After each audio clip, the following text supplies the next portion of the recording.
আসসালামু আলাইকুম, আমি সাদাত হাসান তালুকদার। আমি এবছর ঢাকা বিশ্ববিদ্যালয় ভর্তি পরীক্ষায় এ ইউনিটে ৩৬তম, বি ইউনিটে ৭১তম এবং সি ইউনিটে ১৩তম স্থান অধিকার করেছি। খুব স্বাভাবিকভাবেই আমি আমার ভর্তি যাত্রায় বেশ কয়েকটা সহায়ক বইয়ের সহায়তা নিয়েছি। এর মধ্যে আজকে একটি বই নিয়ে কথা বলবো। বইটির নাম হচ্ছে পেনাশিয়ার স্বপ্নশিরি বই। এই বইটিকে আমি একটা নাম দিতে চাই, স্বপ্ন। কারণ আমরা যারা বি ইউনিট অ্যাসপাইরেন্ট থাকি তারা খুব স্বাভাবিকভাবেই আমরা ইউনিনিমাসলি মেনে নেই বাংলা একটা ভীতির নাম। কেননা বাংলা সাহিত্যে বিভিন্ন পার্সপেক্টিভের উত্তর ধরা হয়, বিভিন্ন পার্সপেক্টিভে উত্তর সঠিক হতে পারে। আমরা মূলত প্রশ্নটার মর্মার্থই বুঝতে পারি না।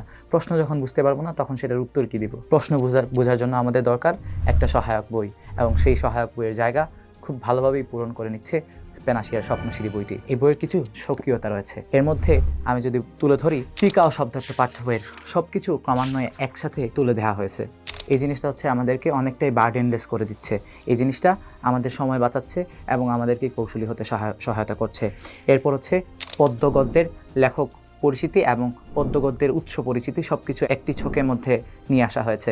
আবার কবিতা মনে রাখার ছন্দ মনে নিয়ে আসা হয়েছে। এগুলো এই বইয়ের বার্ষিক গুণ, বাট এই বইয়ের মূল গুণ নিহিত আছে বইয়ের মধ্যে। কেন? পাঠ্য বইয়ে যতগুলো পাঠ আছে এগুলার এই বইয়ের মধ্যে খুব ভালো করে ইনডেপথ বিশ্লেষণ দেওয়া হয়েছে।